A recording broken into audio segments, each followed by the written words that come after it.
But joining us now, we're going to talk a little Ohio State basketball and football. Alex Gieliman of 11warriors.com. That's spelled out 11warriors.com. Alex, how are you today? I'm great, Gene. How are you? Good. Thanks a lot for making time for us again. And let's start on the basketball side before we switch over to football and the Gator Bowl. Last night, Ohio State opened Big Ten play, 87-54 over Northwestern. Were you surprised it was that big of a blowout given over the last couple of years how Northwestern has played and battled the Ohio State Buckeyes? Yes and no. I mean, definitely Northwestern was not the same, Northwestern type of team that we've seen in years past. They're usually slow the ball down, very defensive, backdoor offense, very methodical, that old school Princeton offense that they like to run. And they usually keep the score, down in the low 50s. And obviously we saw, Ohio State kind of break that a little bit. But I think, Northwestern, they had a poor shooting night, especially out of their big playmaker like John Cherna. Was I surprised? Yes, a little bit. But at the same time, when you have a healthy Jarrett Bollinger and you have Jordan Seibert knocking down threes the way he was, I guess I'm really not that surprised because this is a team that's definitely one of the top 4 or 5 best in the nation.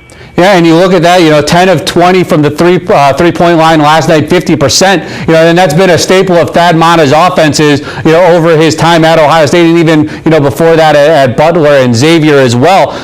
For them to shoot the 50%, obviously that's not going to be there every single night, but I think the guys that contributed and hit shots last night is something to build off of going into Indiana and the rest of Big Ten play.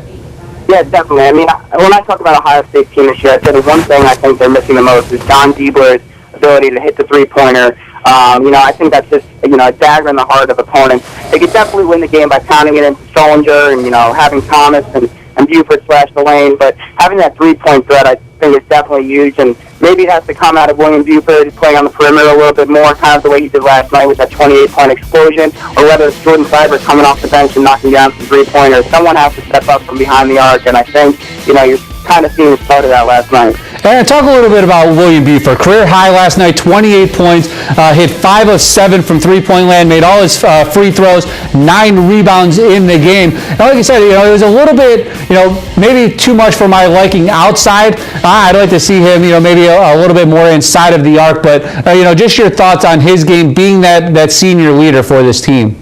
Yeah, I mean, first of all, Buford, I think, has the sweetest stroke I've ever seen out of a college basketball player. I said that's his freshman year, so he could definitely stroke it from the outside. But he has developed that inside game. He's very strong going to the basket, and I think, Ohio State's best when he could get to the basket and have that threat as well as, being able to step outside and knock it down. The thing with Buford, I don't know if everyone's noticed this, the last few games before this, he kind of had, a little bit of a cold streak. So it's nice to see him get back with the hot hand. And I think, he's really the X factor for this Ohio State team. Solinger's going to get his points and rebounds. Obviously, Thomas proved he's good for about 16 a game, and he can, obviously exploit at any time. Kraft's going to be the guy who runs the offense. But William Buford's really going to be the difference maker when it comes to Big Ten play, the Big Ten tournament, and March Madness. I think, obviously he doesn't have to go for 28 and 9 every single night out there, but, for him to be able to be hitting his shots and making plays and dishing the rock, I think that's something Ohio State needs if they want to win a national championship this year. With Deshaun Thompson, or Thomas, I should say, how surprised, I shouldn't say surprised, just talk about his season so far. I mean, it seems like every game, he's double digits, he's behind the three-point arc, hitting shots. Just talk about, his season so far. Yeah, I mean, I'm not surprised at all. This is a kid who I saw play in high school, and he knew he could score points. He definitely didn't see the minutes many people were, I guess, himself thought he was going to see last year because he wasn't there on the defensive side of the ball. But I think a big thing you're seeing this year is the commitment to the defensive side of the ball and rebounding. And those are two things Mata obviously loves when he looks who he's going to put in his rotation. I think by doing those things, attacking the glass, especially on the offensive end, he's getting himself a lot of putback points. He could obviously hit three-pointers. His nickname's the microwave for a reason. And, I just think he's definitely blossoming into the player everyone thought he could be coming out of high school. I don't want to say anything. It's too early, but I could definitely see him going straight to the NBA draft after this year if he keeps things up. Ohio State now 13-1 on the season, 1-0 in Big Ten play with their win last night. Up next for them, the Indiana Hoosiers. They suffered their first loss last night to Michigan State. Just give us a little preview of what you're working on and what we can see on your site about this matchup coming up. Well, game is definitely going to be more interesting than in years past. Obviously, they struggled the first 3 years under Tom Crean. Finally, look like they're turning things around. I still think they're going to have their ups and downs.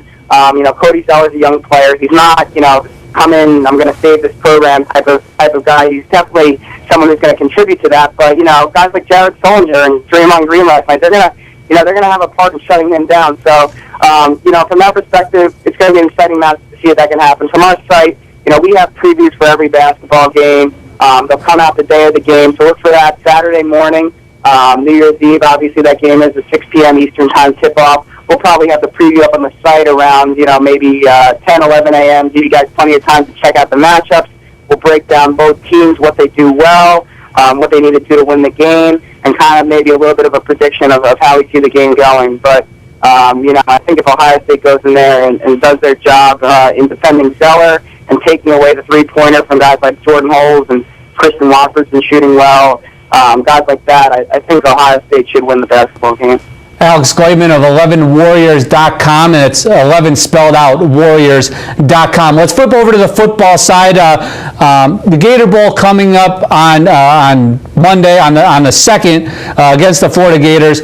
Before we get into that game, just your thoughts on, one, now that Urban Meyer has taken over, his first month or so, or a little less than that, on the job for Ohio State. Just your thoughts on what he's been able to accomplish thus far. Yeah, well, there's not much to judge in terms of his interactions with the team. From what I've heard, his first meeting or few meetings with the team have gone really well. Guys are really motivated to play for him. Obviously, no bowl game next year takes a little bit out of that. But knowing Urban Meyer, he's going to get those guys charged up and ready to go. As for putting together his staff, I really like what he's done. Tom Herman, I think, is one of the brightest young minds in college football, and he'll have a great opportunity to learn from Urban Meyer. He's really brought in some good, talent from coaching. Everett Withers, retaining Mike Vrabel, Tabor Johnson, Stan Drayton, Luke Fickell, obviously, co-defensive coordinator. He'll be calling the plays. I like those guys from carrying over from the staff. They still have to hire an offensive line coach. I think that will come after the bowl season. Rumor is Tim Hinton from Notre Dame to be tight end coach. So, and obviously Zach Smith from Temple, Earl Bruce's grandson. So I think he's done a really good job compiling a staff that is going to coach the way he wants them to coach and recruit the way he wants them to recruit. And then finally, recruiting. He's just done an A++ job. Brought this class from the nationally ranked maybe low 20s. Some people have them unranked to a top 10 class, and I think they're going to finish in the top 5. Something people thought was impossible a month and a half ago before he was hired. So really a great job so far. Definitely excited for the future with him. And with the Gator Bowl coming up on Monday, what do you expect out of this game? It's two 6-6 teams, basically a home game down there in Florida for the Gators. But, Luke Fickell, his last, day as head coach of the team, Jim Bowman, his last day as running the offense. What do you expect to see from the Buckeyes? I think, game plan-wise, you're going to see very similar to Michigan on the offensive side of the ball. How Ohio State played in the Michigan game. Definitely open things up a little bit, throw the ball a lot more. Devere Posey being back and having all these bowl practices to work with Braxton is just huge. I think he's going to be a big factor in the game. Obviously, Dan Herron's last game, he's going to want to run really well in that one. I think Braxton, his continued development, you're going to see, a lot what you saw in the Michigan game of him hitting those guys, hopefully connecting on a few more deep balls. But I think you're definitely going to see the offense you wanted to see this entire year from Ohio State, and you're going to be like, where was this all year? Coming from, an emotional standpoint, these guys, it's clear they respect Fickell. They're very happy he's staying next year, but I think knowing this is his last game, they're going to go out and give it their all. It's easy for a lot of times for these guys to mail it in and be like, we're 6-6. What does this game really mean? But I think that's not going to happen with this team. I think Fickell will get them up and ready to go. I think they want to go with momentum into next year, especially, their next bowl game may not be until 2014. So, you got these seniors and these juniors who won't play in another bowl game after this. And I think they're going to come out real hard and give it their all. I don't think we've had you on since. What did you think about the penalties that were laid down by the NCAA on Ohio State with the bowl ban, the loss of scholarships? Where did you side on that? At this point, it is what it is. It's kind of disappointing because everyone I spoke to at Ohio State was absolutely shocked there was a bowl ban. It's kind of disappointing being an alumni or an alumnus of the university that maybe the situation could have been foreseen and could have been prevented by, slapping a bowl ban on a team this year that went, we knew was going to be, somewhat mediocre, obviously a little bit less than what most of us expected at 6-6. So that's somewhat disappointing. Gene Smith is someone I know and someone I respect, but I think he dropped the ball on this by, kind of throwing all his chips in that there wasn't going to be a bowl ban on the table, and obviously there was. And, unfortunately, innocent players, the Jake Stoneburners and John Simons of the world are going to have to pay for others' mistakes. And, that's part of college football. I don't think it's right. But at the end of the day, Ohio State just didn't take the proper measures to prepare themselves for the worst. No, Alex Gieliman, 11warriors.com. Alex, tell them again about the site and what they can expect when they go to 11warriors.com. Yeah, we try to provide a unique experience for the Ohio State fan. Our site is 100% free, unlike some other sites, but we feel like we provide some insight. This site was started, basically to be a place where we can go and just, talk about Ohio State athletics, even though we weren't, a part of the university as students anymore. And we want this to be an environment where you could come and you could feel like you're sitting on the couch, talking to your friends about Ohio State sports.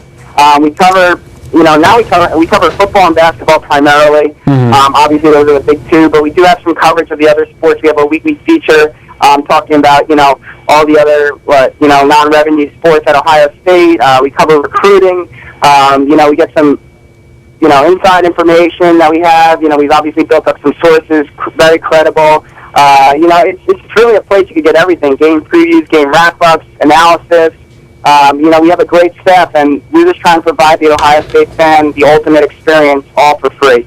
No, Alex, thank you very much. Check out the site, 11 Warriors. That's 11 spelled out, 11warriors.com. Alex, have a happy New Year, and I'm sure we'll talk to you a little bit after the Gator Bowl. You too, Gene. Thanks. Thanks. That's Alex Gieliman. 11warriors.com. Check out their site for the latest on Ohio State, both basketball and football.